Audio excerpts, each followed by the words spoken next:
Apa dorong aja itu Prabowo Ganjar ya. Prabowo Ganjar. Saya kira itu tergantung elit partai ya. Mas Arief kan tukang manas-manasin tuh Kita bukan kecerdikan sebetulnya, tapi memang dia kepasrahan gitu maksudnya, bukan ya? Ya bukan lah, cerdik itu, cerdik membangun Cerdik poros ya? politik. Karena yang dilihat masyarakat ini yang bisa meneruskan Pak Jokowi ada dua, Enggak. minimal. Oke. Satu Pak Ganjar Pranowo, kedua Pak Prabowo Subianto.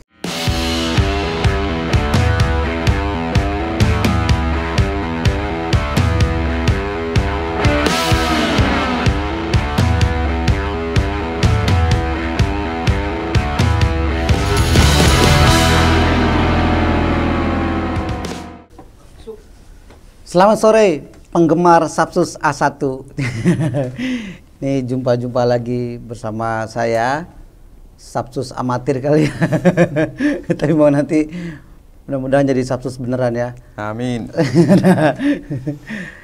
Mau Pilpres sebentar lagi, semakin hangat, pergunjingan dan perbincangan di publik semakin hot. Nah, begitupun juga yang datang ke ruangan meja Sapsus ini. Nah, hari ini kedatangan sohib saya, seorang, dia juga Sapsus juga sebetulnya. Sapsus, kemudian di DPR RI, DPD RI, kemudian juga dia Sapsus juga seorang pakar ekonomi, kemudian terakhir karena menjadi Sapsusnya gagal, nggak lanjut, jadi memilih menjadi analis politik dan konsultan politik lah begitu ya. Nah ini pasti di media tidak sulit untuk mencarinya. Ini Mas Arief Iman. Makasih Mas. Makasih banyak Ya. Mas. Iya, makasih Mas Haji, Seger, lama nggak ketemu. Iya, karena COVID ya. Iya, sejak COVID ini Tapi baru. komunikasi kita terus ya. Telepon-teleponan terus Iya. WA. Ini ngomong-ngomong, apa karena Pilpres kemudian rambutnya makin banyak yang putih? Kalau rambut putih udah sejak lama ya, sejak 5 tahun lebih lalu udah mulai memutih.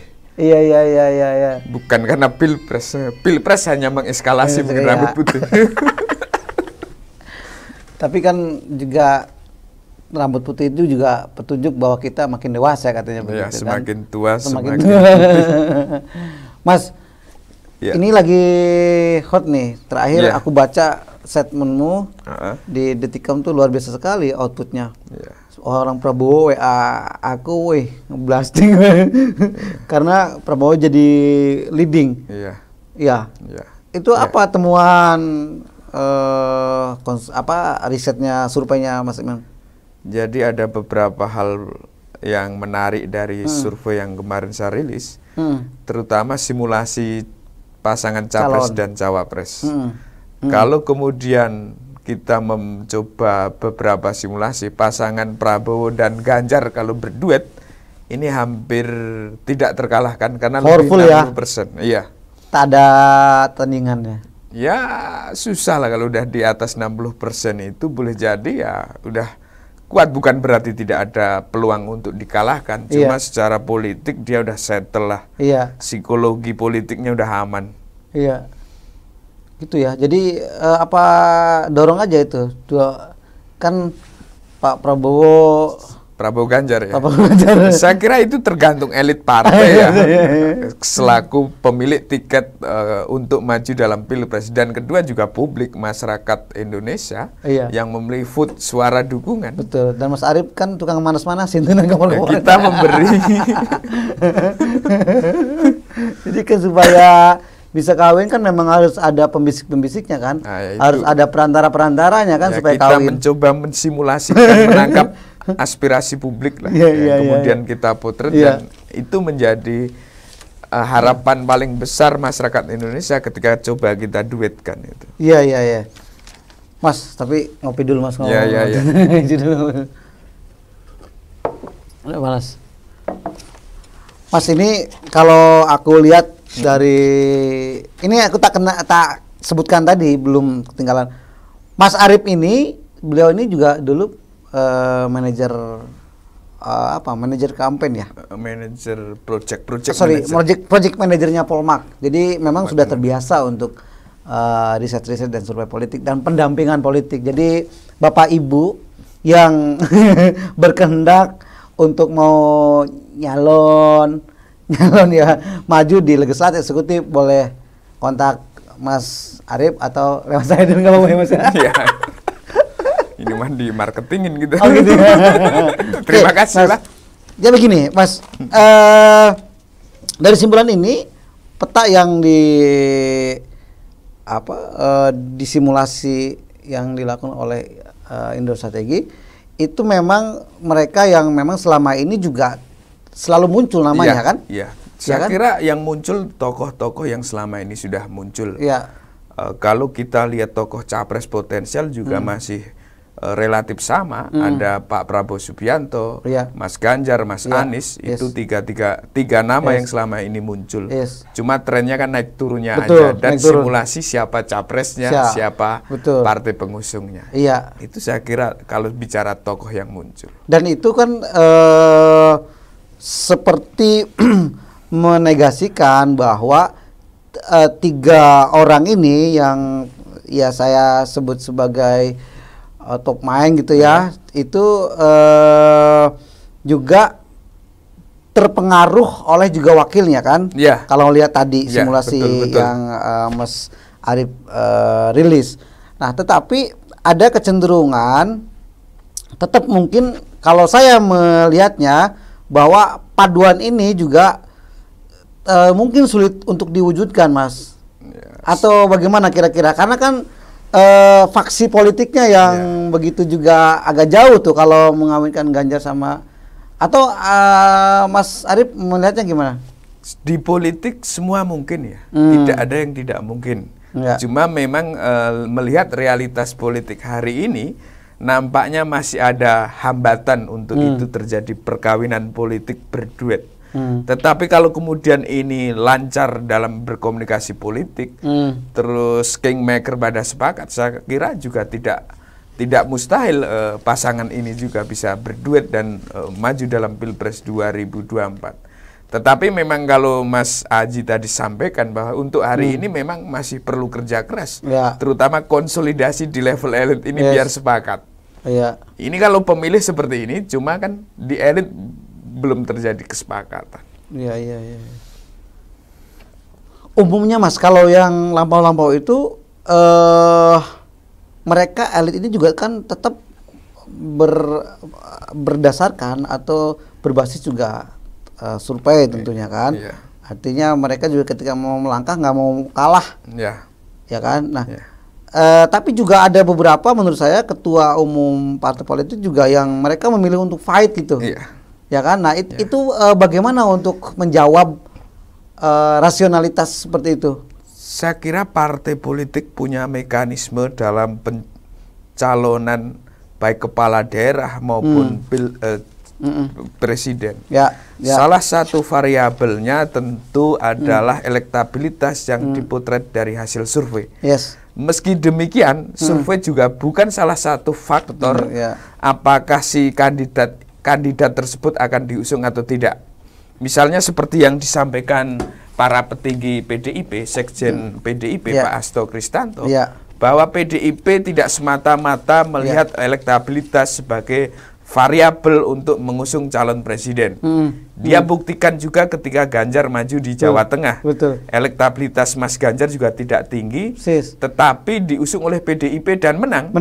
Itu saya kira juga salah satu pengalaman politik yang saya kira juga akan menjadi referensi ketika Pilpres besok. Tetapi memang ada partai yang variabel survei menjadi tolak ukur utama, sehingga dia mencalonkan siapa itu salah satu variabel pentingnya survei. Tetapi sekali lagi, survei hanya salah satu variabel. Variabel lainnya tentu bermacam-macam. Ada kesepakatan elit, kingmaker, partai politik, pengusung, macam-macam. Dan juga logistik kan? Dan juga logistik selain kalkulasi kemenangan. Nah, tentu juga berbicara popularitas juga berbicara soal sebaran pendukung. Kalau menurutku. Nah, misalnya di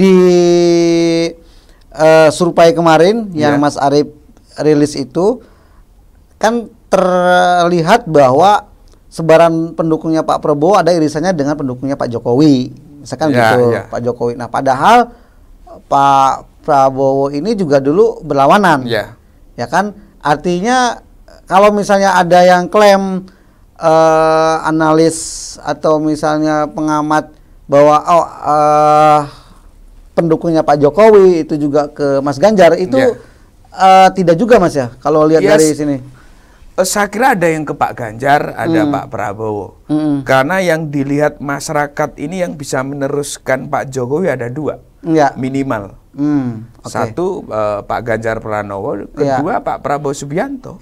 Jadi Pak Prabowo ini mungkin ada yang kecewa ketika dia masuk ke dalam pemerintah Jokowi, pendukung yang Pilpres kemarin. Tetapi Pak Prabowo juga dapat limpahan suara dari pendukung Pak Jokowi.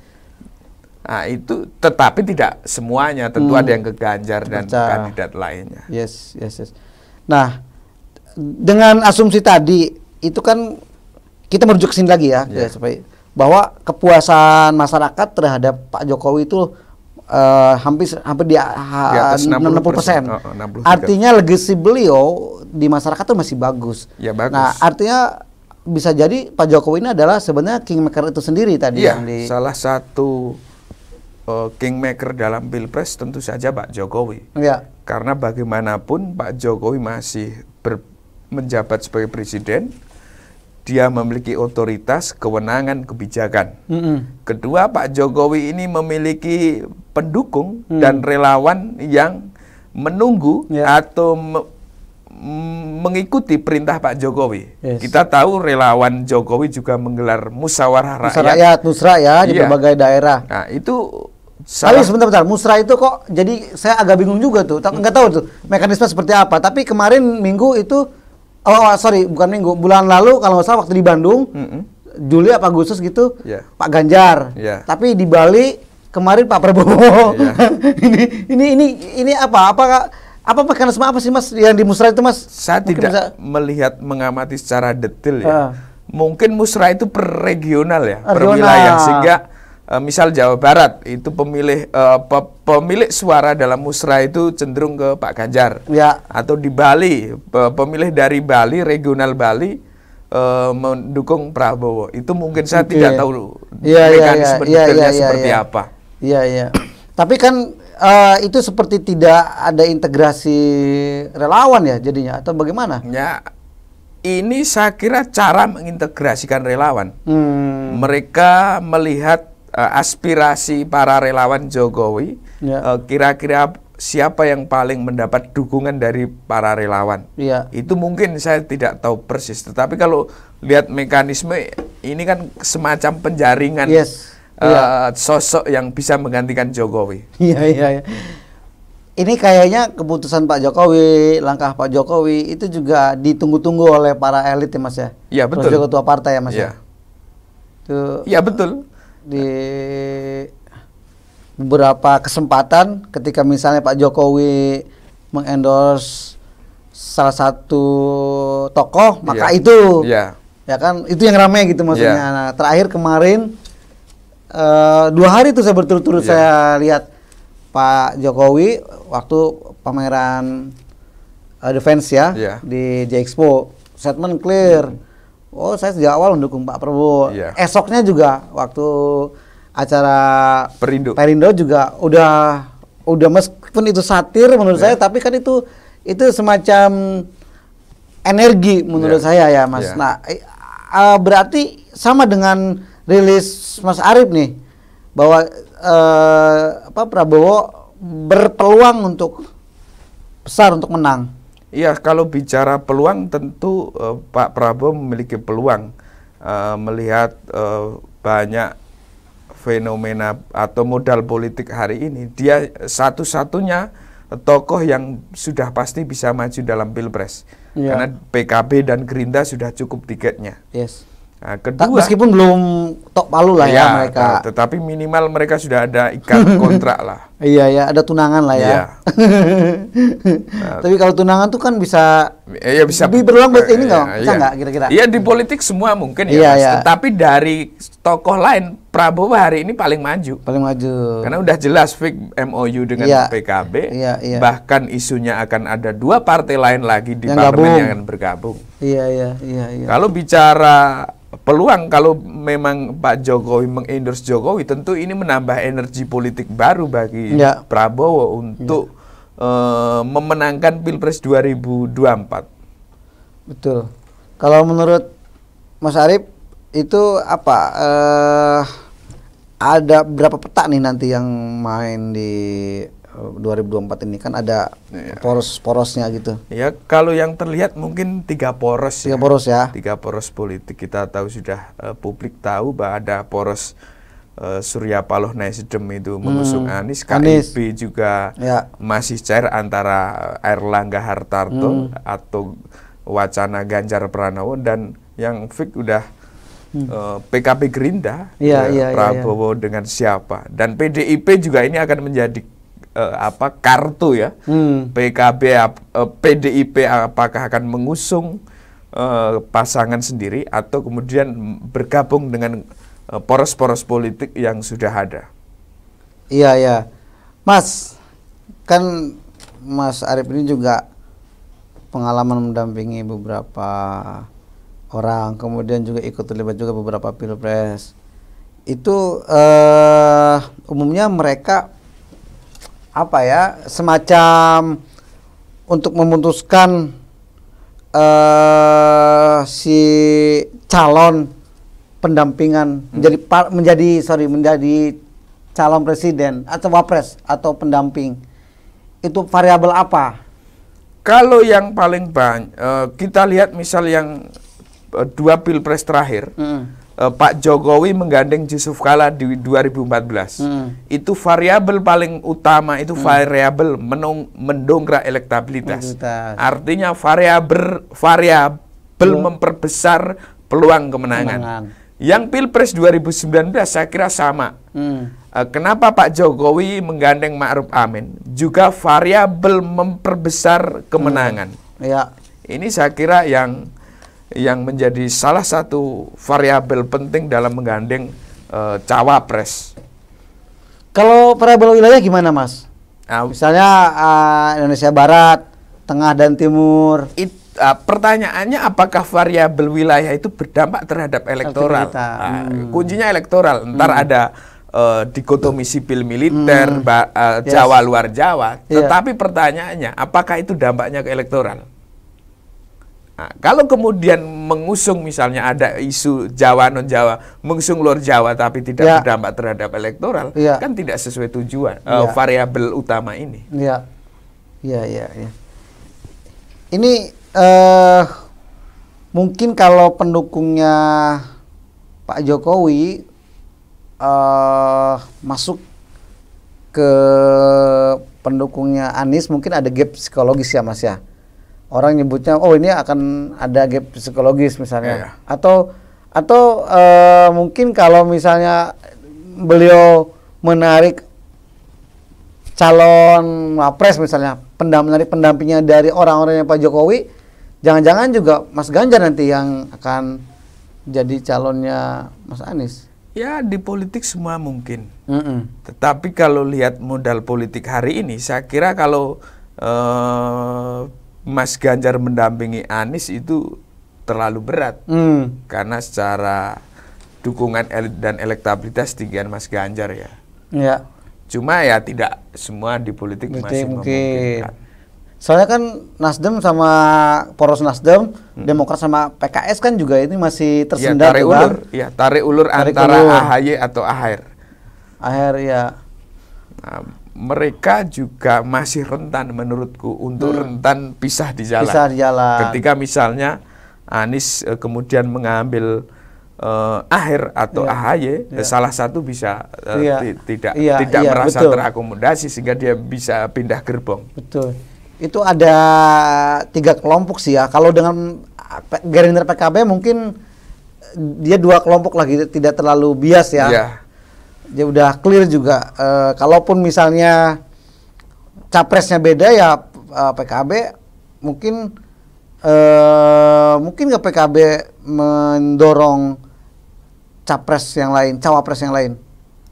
Mungkin ada, tetapi kecil ya. Saya kira PKB realistis juga. Iya, iya. PKB ini partai yang selama pilpres langsung itu tokoh yang didukung PKB selalu menang. Kita lihat sejak Pak SBY 2 periode, Pak Jokowi 2 periode. Iya. Kecerdikan dalam mengendus kemenangan politik PKB memang jago. Minimal 4 pilpres lah dia itu.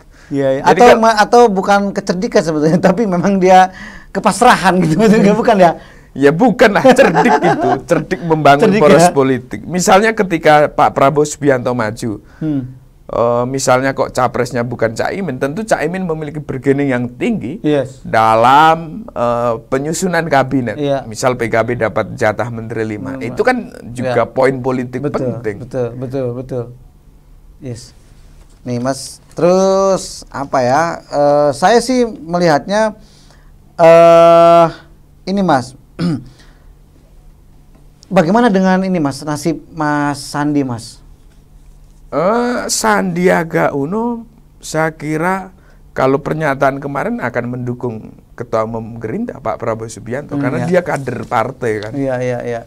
Kalau kemudian dia dipinang kan berarti harus keluar dari partai. Tapi statement yang saya baca di media, Pak Sandiaga Uno mengikuti keputusan Partai Gerindra untuk mengusung Prabowo Subianto. Iya. Padahal orangnya juga, Pak Sandi juga kan punya modal. Ya, punya elektabilitas, punya logistik. Iya, betul. Mas, ini kita ngomongin Pak Ganjar ya, Pak Ganjar. Nah, simulasi misalnya, ini kan tadi semua serba mungkin lah serba mungkin pasti main di politik. Tapi kan ada bangunan tadi, ada modal politik, ada kemudian rasionalisasi yang memang ketika elit atau ketua partai politik memutuskan. Nah, pertanyaan saya itu, PDIP yakin nggak kalau akan mendukung Ganjar, Mas? PDIP dalam level elit atau grassroots PDIP? Dua-duanya. Kalau di akar rumput masyarakat itu, masyarakat tidak yakin, hanya berapa persen yang yakin Ganjar akan didukung PDIP. Oh gitu ya? Ya, di survei ini ada. Masyarakat juga membaca bahwa PDIP akan mengusung Mbak Puan Maharani karena sebagai kader petinggi partai PDIP dan sekaligus anak biologis Ibu Mega. Dan mereka mendukung grassroots ini? Grassroots mendukung Mbak Puan, keputusan itu kira-kira dari temuan ini? Kita tidak menanyakan soal itu pada responden. Oke. Cuma tipologi basis tradisional PDIP itu kan satu komando. Ketika ada perintah PDIP, itu basis akan mendukung yang direkomendasikan DPP PDIP atau ketum. Ya, peristiwa Pilkada Jawa Tengah lah. Ganjar Pranowo elektabilitas rendah. Tetapi ketika instruksi Ketua Umum PDIP, simpatisan PDIP kan Saminawato mengikuti. Betul. Itu sebetulnya modal bagi Mbak Puan Maharani yang selama ini elektabilitasnya belum naik-naik, stagnan. Tetapi yang perlu dilihat bahwa dia juga punya simpatisan yang nunggu perintah. Persis. Nah, kalau belum ada perintah mungkin ke Mas Ganjar atau ke lainnya. Betul. Memang unik ya ini PDIP menurut saya. Ya tapi tentu kita menunggu lah ya keputusan Ibu Ketum Ibu Mega. Tapi Mas, simulasi kalaupun itu terjadi, berarti kan semua ini poros akan berubah sebetulnya, Mas. Poros simulasi ketika misalnya PDIP, ketika PDIP memutuskan untuk Mbak Puan maju misalnya. Ya Mbak Puan maju sebagai apa? Ya bisa jadi kalau capres mungkin berat ya, minimal jadi cawapres lah. Ya, kalau cawapres yang memiliki kedekatan seperti yang disampaikan para elit PDIP dan Gerindra, Hari ini mereka berkomunikasi intens. Bisa jadi Prabowo Puan atau Prabowo Ganjar. Iya. Tetapi Prabowo Puan juga saya kira masih berpotensi untuk maju. Ya, itu. Sini tetap masih menang nih kalau ya, saya lihat ya. Tergantung rival juga, tapi masih menang kan. Iya. Ambil suruput dulu. Ri, nggak ada kue tadi ini, Ri. Jadi variabelnya kan banyak menang ya. itu diusung atau tidak diusung. Iya. Tapi ngomong-ngomong ini Mas, apa sudah ngedampingin siapa ini? Enggak ada dampingan. Paling beberapa advis ke caleg gitu. Iya. Ini dalam seminggu ini rame banget tuh di media. Ya kalau wawancara hampir tiap hari Mas. Memberi komentar terhadap peristiwa politik hampir tiap hari kalau di media. Iya. Cuma Mas, kalau soal riset kan nggak tiap waktu. Iya betul. Tapi kalau riset survei terus berjalan kan mengalir terus berarti Mas. Mengalir apanya? Cair berarti. Ya kalau itu tergantung ya Mas, ada itu kan temporer ya. Temporer. Cuma kalau kita analisa politik itu kan hampir tiap hari karena kita diminta pendapat. Iya. Hampir tiap hari ada peristiwa politik. Nah itu bedanya. Kalau kita menganalisa tiap waktu. Iya. Cuma kalau kemudian melakukan kerjaan riset pendampingan politik kan tidak setiap hari, tidak setiap waktu. Kayak misalnya Mas Arif nih, berapa hari nih? Bulan Oktober kemarin ya? Ya kalau ngambil sampelnya tinggal turun kan udah punya pasukan, itu seminggu selesai. Seminggu selesai ya? Iya, olah data 2 hari selesai. Iya. Itu sebulan berapa kali Mas? Ya enggak, 2 bulan sekali udah. Tergantung sebetulnya sebulan itu sekali masih bisa secara waktu ya. Iya. Cuma ya juga melelahkan ya.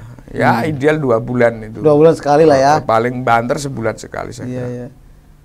Ya, mereka kalau kan saya lihat juga Mas Arif tuh juga ada calon kepala daerah juga, ya kan? Ada calon legislatif juga. Itu kalau calon legislatif itu apa yang diminta? Nah, sip. Makasih Mas. Siap. Ya, kalau calon kepala daerah itu biasanya kan bagaimana untuk menang. Kemudian menyusukan roadmap pemenangan, visi misi, program kerja, pendampingan politik. Nah itu saya kira yang diminta para calon kepala daerah, termasuk kepala daerah yang terpilih, biasanya juga ada beberapa yang konsultasi untuk membuat kebijakan-kebijakan yang bisa membuat daya ungkit masyarakat, ada pemberdayaan masyarakat. Berarti bukan hanya survei politik ya, survei kepuasan, survei kebijakan publik. Itu juga. Tapi enakan mana Mas? Survei ini atau tadi pemerintah daerah minta? Ya semua ada plus minusnya, ada enaknya enggak enaknya lah Mas. Ini ya nih. Tisu. Semua ada plus, enak enggak enaknya pasti ada lah. Gitu ya. Tapi yang enaknya jadi CEO kayak Mas Haji kan? Saya mau jadi Sapsus aja Mas. Tapi waktu dulu Mas memang sampean kok kan di Sapsus tuh, kok jadi tumpah ke analis politik ini? Ya sebelumnya kan emang di situ. Sebelumnya saya sama Mas Karel Point Indonesia itu lembaga juga. Dan sebelum di sana udah melakukan itu dan melakukan kerja-kerja politik kan udah lama. 2011 misalnya kita sama Bang Faisal itu kan tiap hari sama Bang Faisal itu.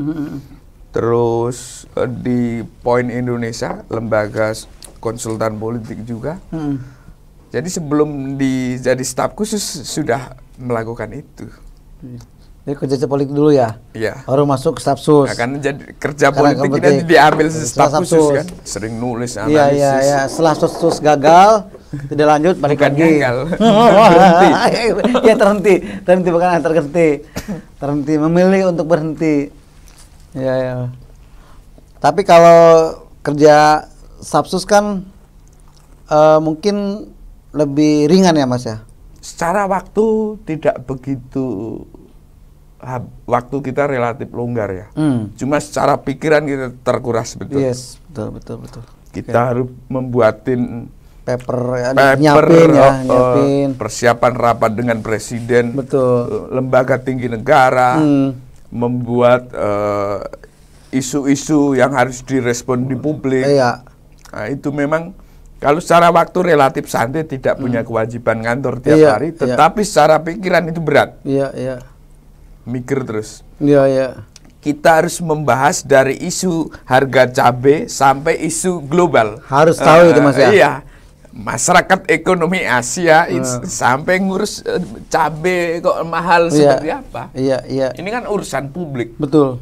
DPD sebagai lembaga perwakilan daerah, tentu kita juga harus merespon, dan itu semua isu. Iya.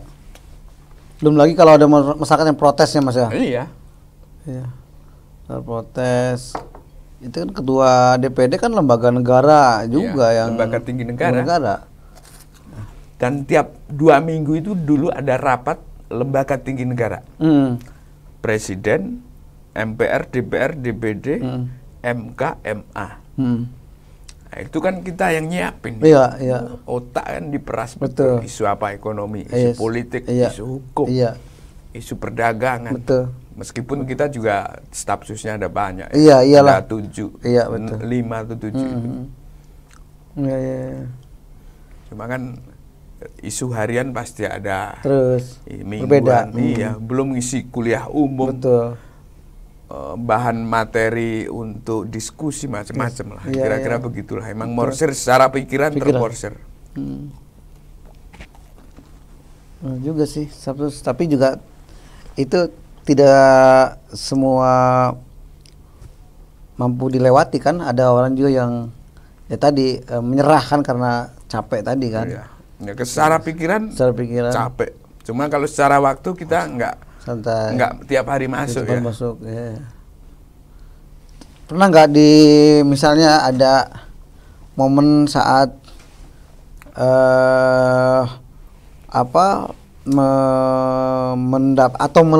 menservis ya, melayani ya, membantu mengadvise bos kita gitu. Klien, bos atau yang kontak DPD lah ya. Ya. DPD, tapi juga harus melayani konsultan politik, atau memang waktu saat itu ditinggalkan konsultan politiknya? Bukan ditinggalkan ya, masih jalan, cuma intensitas berkurang. Artinya kita lebih fokus ke jadi staf ahli. Kalau pengalaman itu saya pernah itu ketika ketua DPD itu rapat dengan presiden, kita kebetulan yang presentasi bos kita itu.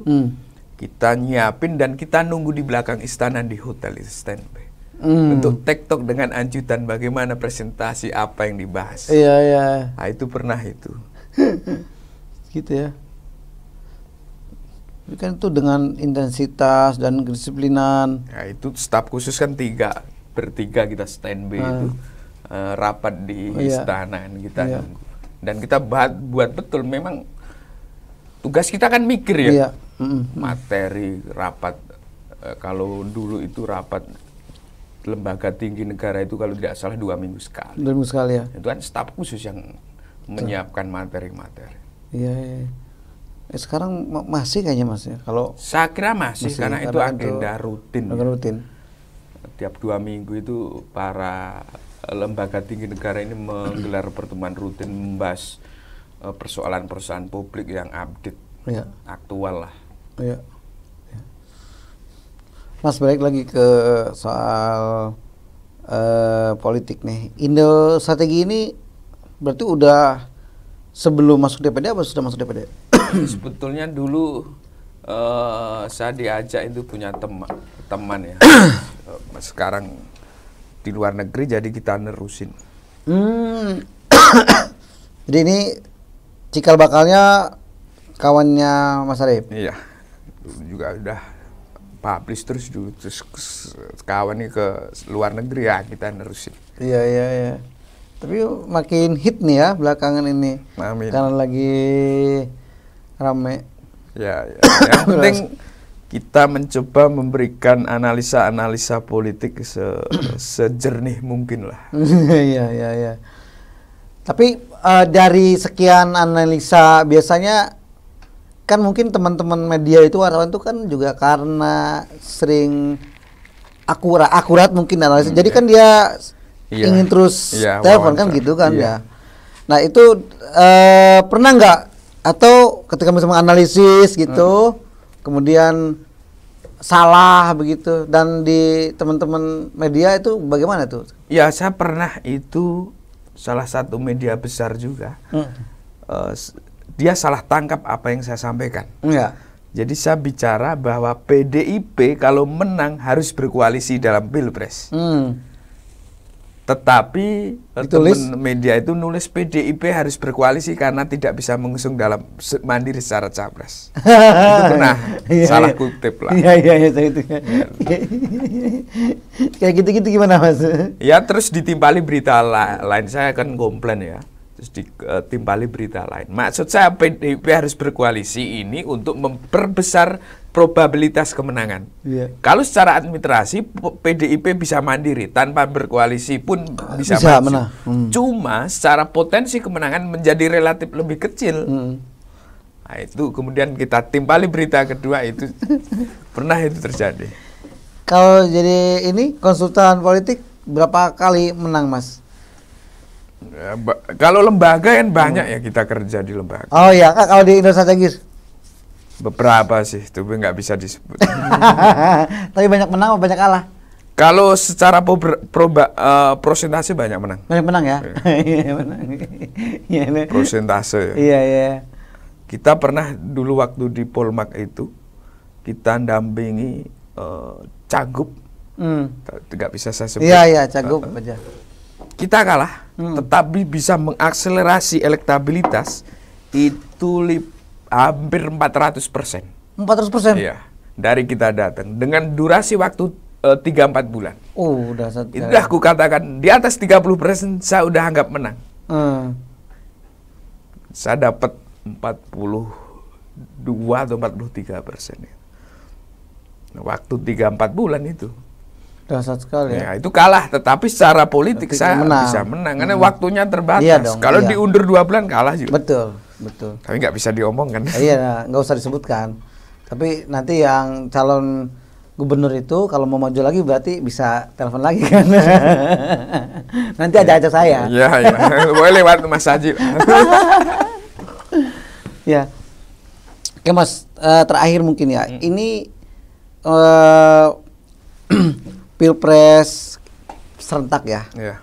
Kemudian juga ada pilkada nanti di Novembernya. Iya.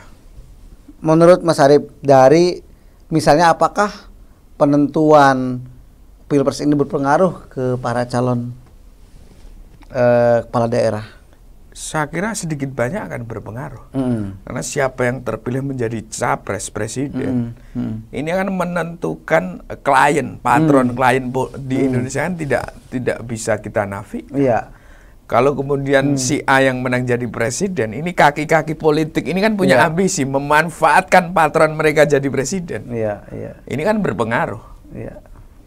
Secara tidak langsung, meskipun tidak pengaruh pasti ada, cuma memang tidak langsung. Ya mungkin terutama di partai-partai besar lah ya. Iya, terutama partai besar. Partai besar itu mereka punya legasi ke bawah ya. Gitu. Terus Mas Arif, ketika misalnya pileg atau pilkada itu kan ini saya ini ya sering ngobrol tuh sama kawan-kawan konsultan atau teman-teman di survei ya yang mendampingi calon.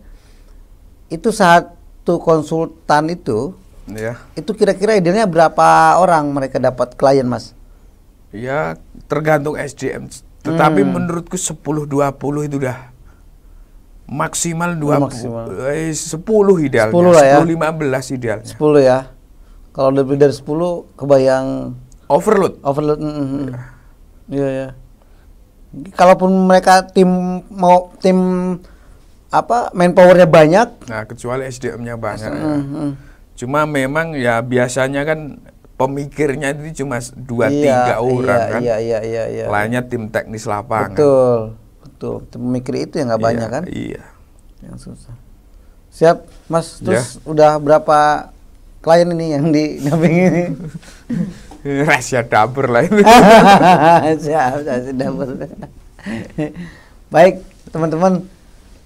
Obrolan perbincangan sama Mas Arif Iman, Mas Abid Nurul Iman tentang Pilpres dan tadi sekilas tentang survei dan konsultan politik.